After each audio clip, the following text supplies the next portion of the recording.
and just Okay, focus okay. on maybe a supportive Maokai, because that's the Aftershock Maokai from Zishi, and that kid means that that's the Radiant Redemption Maokai, the team fight center, the tank frontline Maokai from Entropiq.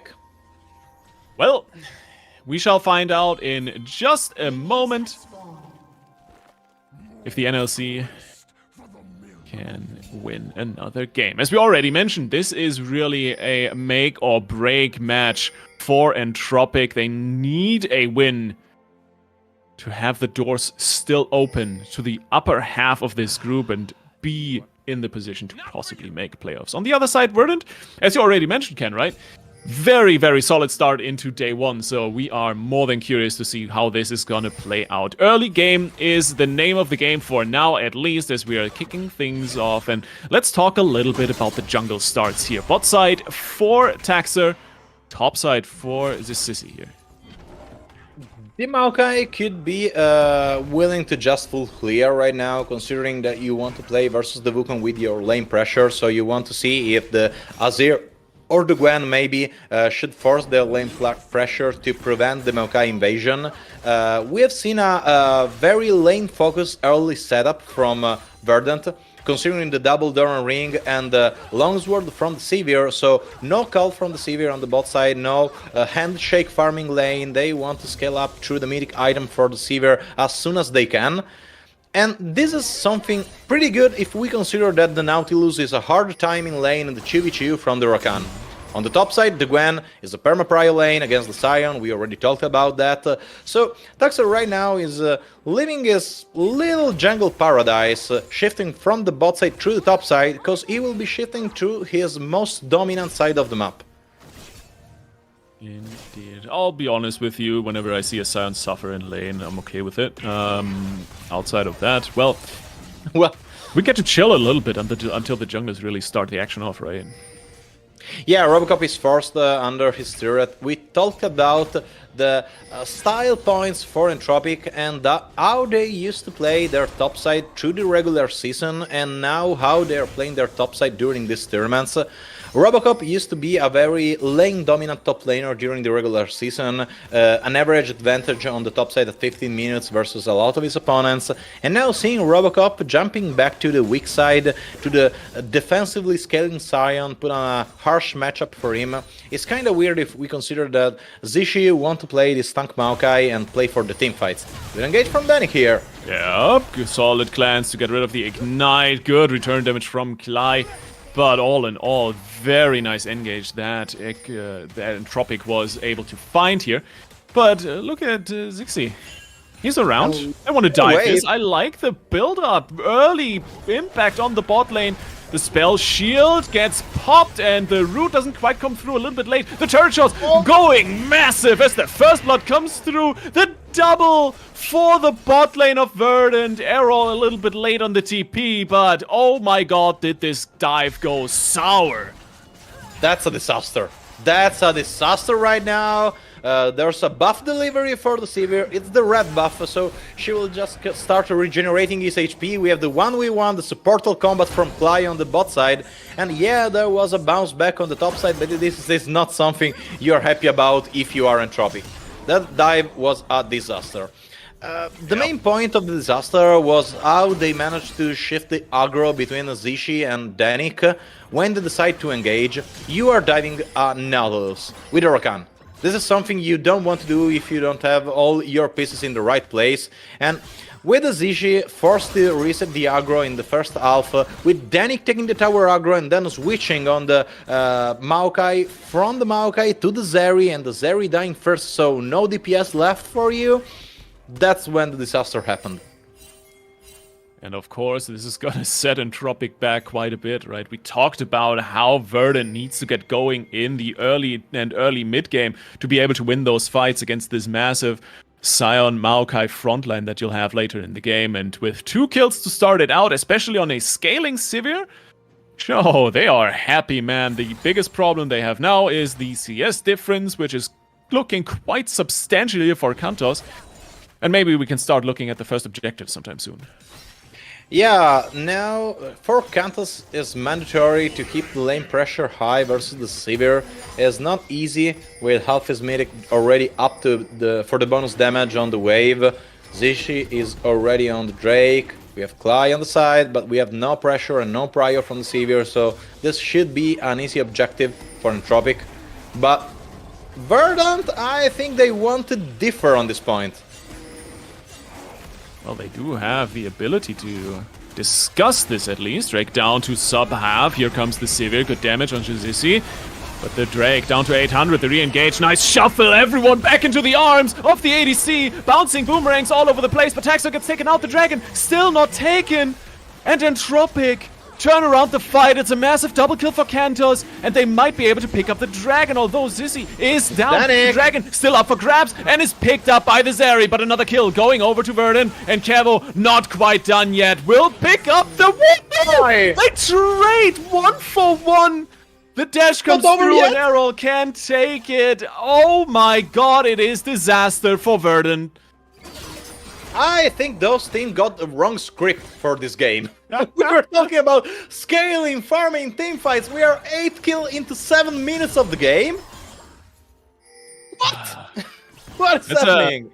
As you'd call it in other games, this is a proper Zog game. But let's talk about the tail end of this dragon fight again. Yeah, the point here is that Wukong is jumping in the dragon pit without his might.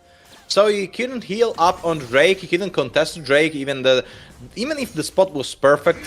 So you see in the first half of the fight, Verdant completely ignoring the Drake, but the Drake not completely ignoring Verdant. The Drake is DPSing down the Wukong, and when the fight comes to the neat part when you are trying to pressure on the Zeri already took a double kill and is back into the game with 3 kills paired to the one you gave to the Sivir. And that spike up the Sivir got as a jumpstart for this game is suddenly gone. The Sivir is close to his mythic item, but the Zeri already has her Berserker boots, so he can scale up on the call. He can just keep pressuring the lane with the Rakan and not suffer that much the Rakan versus Nolilus mismatchup. And although that teamfight went pretty well in all regards, because Kevo was able to pick up all in all 3 kills now, the CS difference just doubled. Kantos is now up 30, and that is not a small number at 8 minutes. Not at all. Not at all if we consider that it's scaling up not only on that but on the call too, so extra gold for every minion. 26 minion left for the big cash up on that item, and I need to talk about the first item spike at this point, and I know it should be pretty considered early to talk about the first item power spike at 8 minutes into the game, but this game is chaos, so we need to talk about that. The first item for the Zeri is going to be the Shield Bow, and on the other side for the Sivir we are going to get the Kraken Slayer. The Kraken Slayer as a first item has a huge offensive power spike for the Sivir against the Zeri, so you want to scale up against the Sivir and you want to play around your ultimate. The Zeri ultimate is the Lightning Crash, and this is the only way you can face one-to-one the Sivir during the teamfight and output enough DPS to put the enemy team at least on the stake of losing that teamfight. So you have to play around your cooldowns. Danik is close to level 6, so if we need to speak about cooldowns, we need to speak about Rakan ultimate, and now Entropiq can use that to bring this little lead they get to the bot side to the rest of the map. Yep. You have the losing lane on Sion, not losing any more CS against the Gwen. You have a free Maokai moving from basically just AP right now. That is going to be a Demonic Embrace Maokai rush, even if you have the Orianna in the mid lane, which is something very aggressive from Zishi. Absolutely. I mean, I like it. I love an aggressive game, especially if you're considering that Verdant is playing pretty aggressive. I think the adaptation is more than justified from Entropiq, but let's talk quickly about the Herald that Verdant just picked up without any contest. You have that in your pocket, and quite honestly, I can see that funneled either into the bot or the top lane at the moment. Maybe even mid. Yeah, basically the pressure on the bot side that broke the Drake to Entropiq was a delayed cross map for Verdant for the Herald. The point of this herald is that right now you lack the lane setup on the waves, and you are going probably to use it just for the pressure, to get the plates, to get some little extra gold in this kind of setup. And here we have. This is going to be a glass cannon herald summoning the mid lane, just a single headbutt on the mid lane turrets. It is going to be a couple of plates in the Wukongs, so a spike for the Divine Thunder for the Wukong versus the AP Maokai is pretty good. If we consider that now Taxer want to set up the team fight for his own team against the Zeri and Rakan with his own Cyclone. Indeed, man. It's revolving so much around the team fights already, right? Although we're not going to get to them for another minute or two, right? Next Dragon up in 15, that could be interesting, but feels a little bit more like an objective that's not going to be too heavily contested based on the game state right now. We're looking at only 1k gold lead for Verdant, but the item spikes are starting to come in on the ADCs as well as Taxer with the Divine Sundra. So Verdant a little bit ahead in my book here for the moment, and they're looking for a skirmish. Not only that, they're moving the Gwen on the bot side, so they just want to team fight with their top laner without wasting her teleport. The Rift Maker is already there for the Gwen, a lot of AoE damage potential from the top side from Verdant. They have the Cyclone, they have the Severe Ultimate to just kickstart the fight. And here comes Entropiq with the Maokai. That's a big Maokai ult, but the Sion from the side as well. Gwen under a lot of CC, but look at Taxer! 3-man, 4-man Cyclone! He's deep into the backlines, here comes the shuffle! Double, triple kill for Verdant! And they're just cleaning house! Kantos trying to make something work! 1vx, Zeri going hard on them, but not able to pick so much up. Look at Kevo, flash forward for the triple. You gotta love a good Severe. Ace for Verdant. Neil was huge. They started to jump on the Gwen, but the Gwen is immune, and then the Gwen is not only immune, is outputting a lot of damage in the team fight. Perfectly executed from the Severe. A short range carry. In that position inside the teamfight, we talked about the first item Power Spike, we talked about how important the Kraken Slayer was for the Verdant teamfight. That was marvelous. Not only that, we have to focus on this point. That ultimate from the Azir was perfect to output the damage. And yeah, the Azir managed to fall under the Zeri damage, but that's a trade you are more than willing to accept. If you're giving 3 kills to the Severe. Severe now 614, I think? Yeah, 614. That's completely madness. Yeah, it's gonna get even better. So beautiful fight execution, honestly, from both teams, but Verdant really making that choke point count for themselves. But you can also see how willing and how comfortable Kantos is in these teamfights on the Zeri. So if we hit those later stages, 2 to 3 items, this Zeri could go nuclear, basically. I'm super excited to just get there. Can we like skip ahead 15 minutes or something? I don't think so, but the team, they are doing it for us right now. They're completely skipping the idea of farming up the game. They are completely skipping the way those champions are supposed to be played, to be fair. Yep. Yeah, especially considering you talked about the 2 and 3 item Power Spike. I want to focus on that point more, because the second item for the Severe is going to be the Navori Quick Blade. On the other side, the Zeri is playing against a short range comp. The larger range come from the Severe, considering that the Azir want to jump in during the teamfight. So that is going to be a rune on Zeri. So you're going to have a Zeal item as a second item for the Zeri versus a Navori on the Severe. The second item, Power Spike, will be huge for Verdant. So Entropiq have to slow down. Entropiq have to farm up their way into the game and play around their 3 item Power Spike versus the super strong 2 items Power Spike from Verdant. It's gonna be a tough mid-game 20-minute mark that you have to survive here on the side of Entropiq, right? As long as you don't fall too far behind, it should be fine. The question really is, can you? As Verdant is picking up the next Herald as well. Dragon up in 2 minutes 40. And with the item spikes going on right now, I will just flat out say that's a free second Drake for Verdant. But of course, we got to talk about this tier 1 mid lane turret that's going to get farmed. Okay, no, never mind. Jackie's just gets to go home.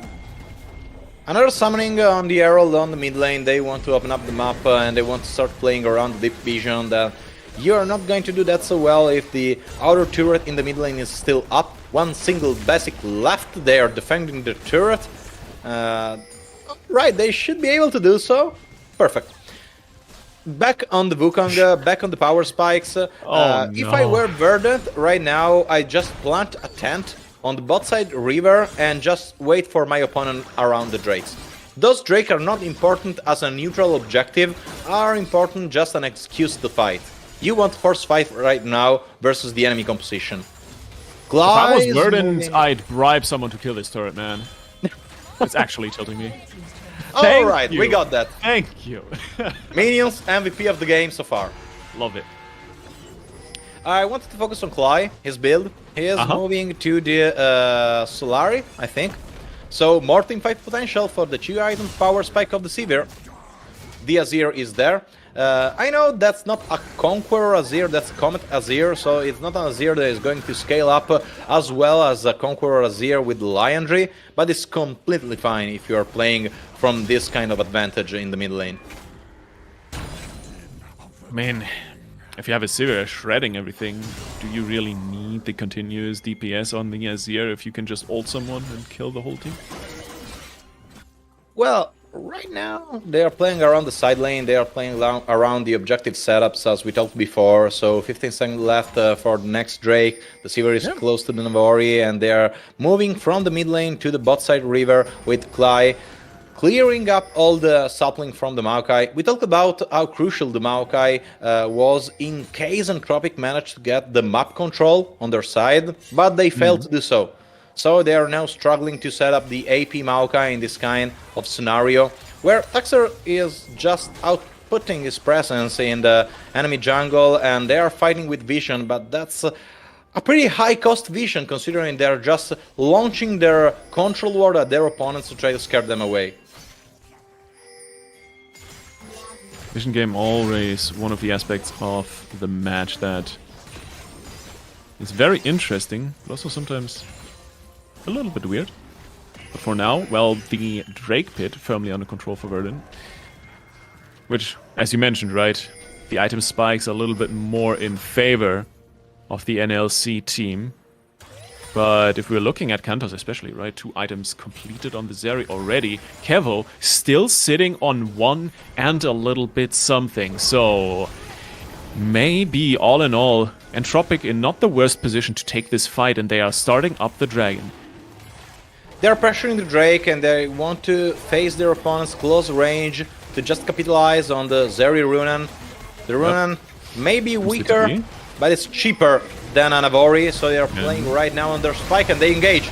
Yep, Drake resets, arrow in the back line, another shuffle coming through, only hits the Rakan. Kantos flashes out to the back line, now will try to kite it out, but his support is down. Jackie's, in the meantime, is going to be killed off by the Gwen, maybe barely makes it out, as the Drake is picked up by Verdant, but the re-engage still coming through. Robocop looking for a slow onto Taxer, finds it, and Kantos will just run them down. The power of the Zeri coming through as Entropiq wins the fight. That was a very risky fight from Verdant. Huge performance from the Zeri. Massive damage output from Kantos. And this is the Kantos we wanted to see from Entropiq. This is the stable bot lane that brought Entropiq to their domestic dominance, and with the Zeri and the Runan and not the second item on the Sivir, Verdant got pretty greedy there. Greed comes before the fall, or something along the lines. No wait, greed is good. In this case it isn't. One way or another. Game goes on, and gold is something we need to talk about in the context of greed as well, because that is still in favor of Verdant, although if we're looking at the gold difference here, it really is situated mostly in the top lane and the jungle. Everything else is relatively even.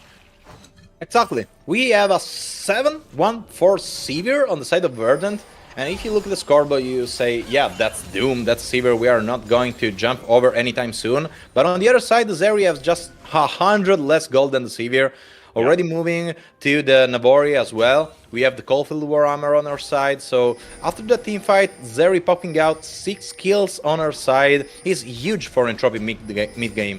Before the team fight, the Entropiq mid-game was kind of a stally situation where you needed to play around the price difference of the 2-item power spike. Sivir was half her way through the Navori, while Zeri already had completed her Runan, and that was the perfect time for Entropiq to fight. They managed to force their opponents in that kind of situation and put all their resources on the bot side.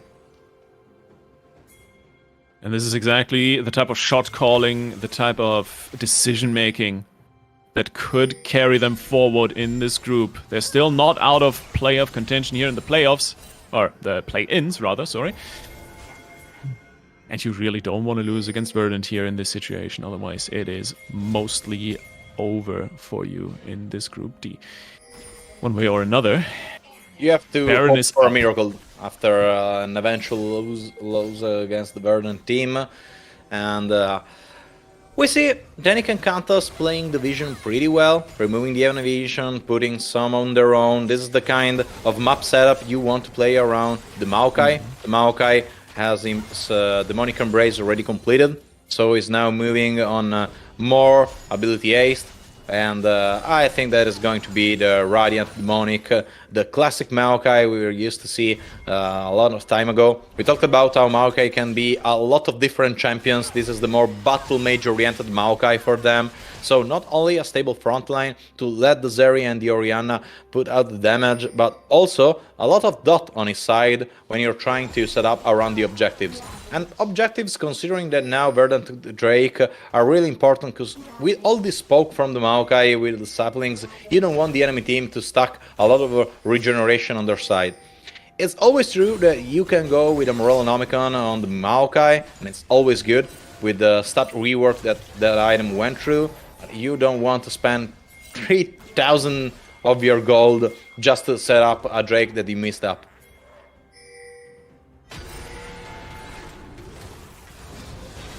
And here comes the That's what I was waiting for. I was watching the mini-map and I thought Robocop wanted to look for a fight here, but doesn't quite find it.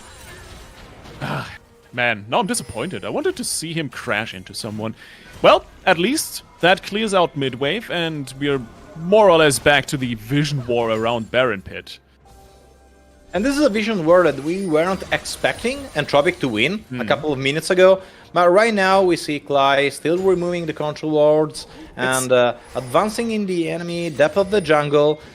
This is the control something we've seen ward. throughout the game a lot though already, right? Because Entropiq has been very aggressive with their vision lines and Verdant a little bit behind on the tempo to clear those out before these objectives.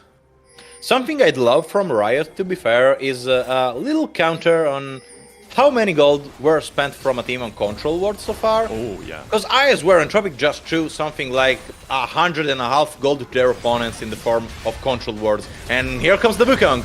Yep, nice Cyclone. The second charge still available, but the turnaround with the ult is available, and Kantos still alive and kicking. The Maokai down, though. Dennis is already forced out and into the backline. Goes the Gwen. Here comes the Lightning Crash, and the beautiful shockwave is not going to enable Kantos to do much more. The Sun Disc is up, and all in all, Verdant is going to take this fight 1 for 3. Kantos cannot get in range. Too little, too late from Entropiq there. The Orianna unfortunately got a very good shockwave, but when the teamfight was already over. And now we have the soul point from Verdant. We have complete control over the bot side, and that was all basically Tuxer. We talked about how good Tuxer could be in this kind of situation where you want to nullify the combo from Entropiq, when you want to use your clone and your Cyclone to separate the Rakan from the Orianna from the Maokai, and stop this kind of kill on a fragile AP Maokai right now.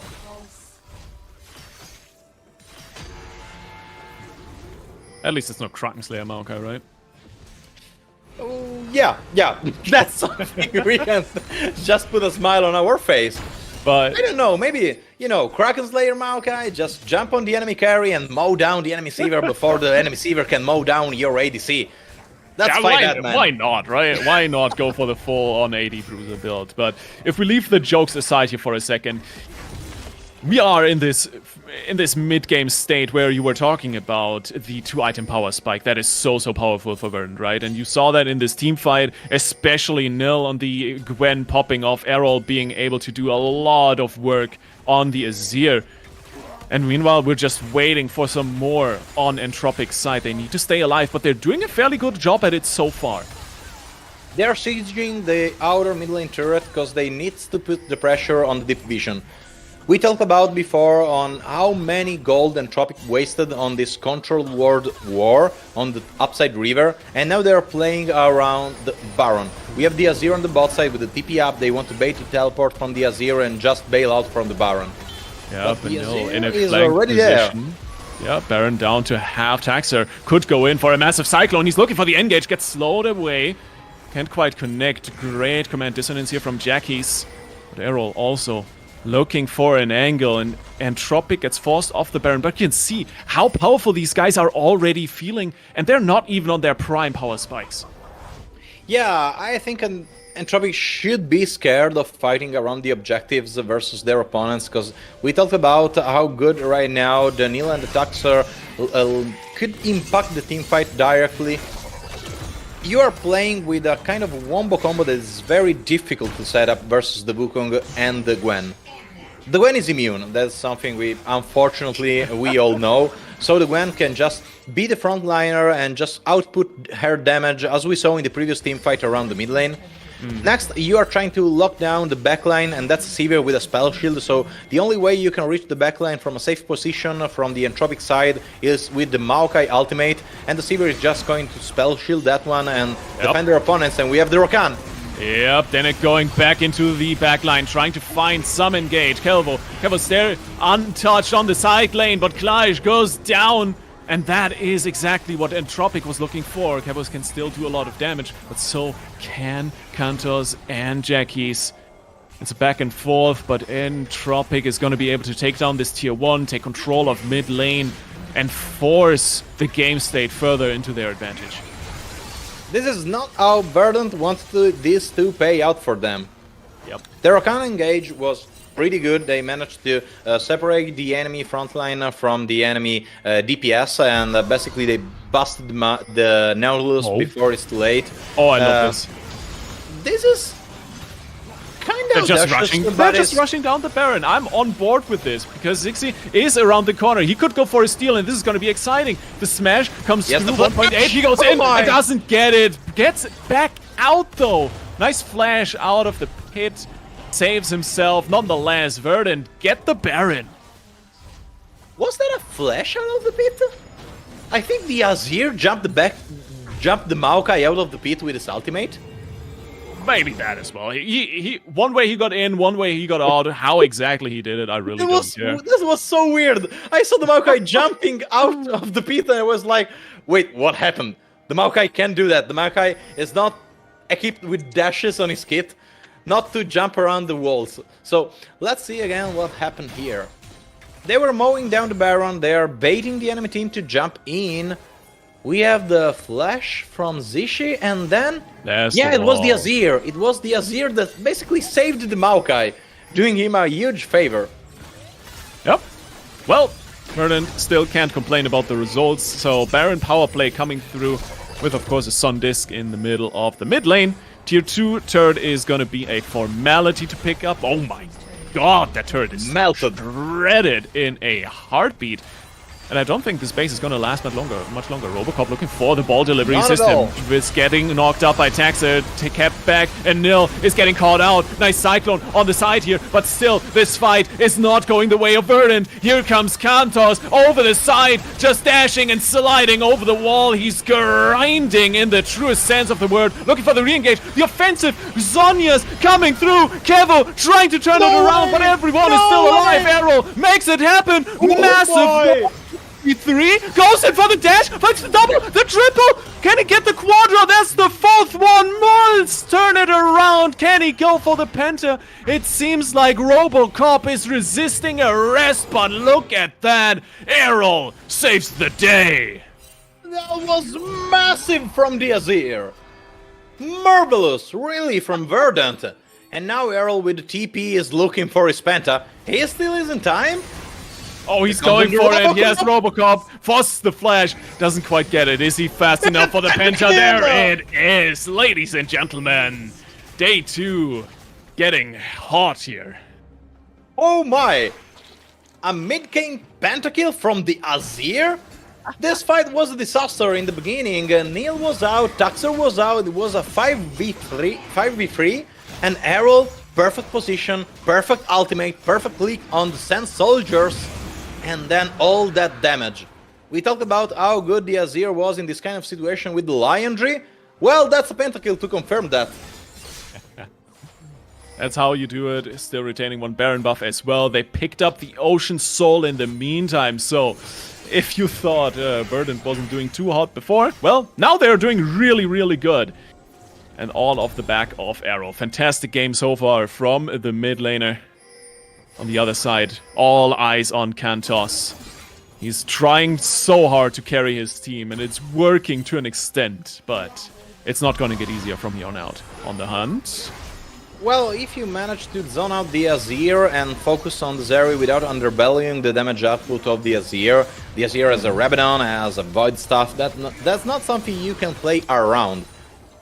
You just need to try to push away the enemy team, and it's not going to be easy in a siege position with the Ocean Solar generating all your team from a wave to another.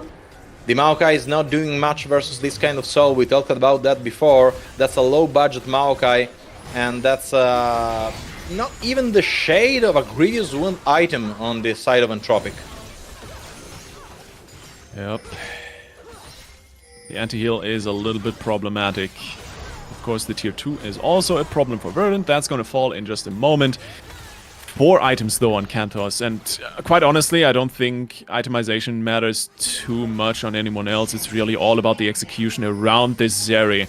If Entropiq can find the right fights, they could still pull this out, but Verdant, they look so dominant. Here comes the engage, stretch line going in, beautiful Cyclone, the turnaround with the Maokai ult, but it is Daxter in the backline. He is taking all the attention. Kantos barely gets to dash out, but it is all done and dusted as Verdant will just hunt them down the mid lane. The Zeri falls, and with that, the base is in their sights. Now comes the chase up for the fly on the Zishi, the siege on the mid lane. The Nibero is going to be short-lived, and then we have the siege on the Nexus turrets. Tuxer and the Severe Chew have a lot of damage on the Robocop. Yup, he was trying to get in there with the ult, trying to wave clear as much as possible. I'm not sure if Verdant can actually end this without the wave. 20 seconds on Kantos. And 40 on Robocop. They are going for it with the second minions returning. It's just Jackie's, but now the rest returning. The damage still on the lower end. So Verdant looking to pull out of it. There's only a massive 3-man shockwave. The wall doesn't go hit anything, and they still manage to pick up a kill. Errol goes down, and Entropiq somehow stay alive. We talked about greed. We talked about how greed is good, how greed could be bad. Here, greed was bad. You could have rotated through the bot side with the wave crushing, open up another inhibitor. You just decide to brute force your way through the mid lane against the Orianna without a Baron Nashor. That Orianna could have just cleared the wave, but she decided to clear Verdant too as well. And now, the teleport, the mid lane absence for another 30 seconds could cost Verdant the next Baron. And this is not something Verdant planned out to be like this in this later stage of the game with a Baron up and team advantage. That's pretty huge for Entropiq right now. I mean, that should be a free Baron. It can get pretty exciting if you're close to home plate, but this is still League of Legends and not baseball. You don't want to throw. Taxa looking for an entry into the pit on 4K. He is in, but can he get the smite? The damage not quite enough onto the Baron. It gets him stolen! Verdant steals the Baron! While they're looking for the fight. Arrow coming in with the TP. Kantos slowed, and here comes the return of the Monkey King. He goes into the back line, but the massive shockwave hits once again 3 targets. Can Kantos pull it out? It's the big question. The Zeri on a mission, but Kevo has a word to say. Flashes forward. It's a double kill and a clean up. Verdant do not let go of this triumph, and they're looking to secure a spot early for the play-ins playoffs. It was a game until it was not. Verdant decided to close it out with a magnificent Baron steal from Tuxer, and now they are pushing for the win. Very well played. There goes Arrow. Beautiful shuffle to finish it all off. Putting the dance shoes on here for us as the Group D of the play-in stage here at the EMEA Masters is indeed looking green. Wow. That was some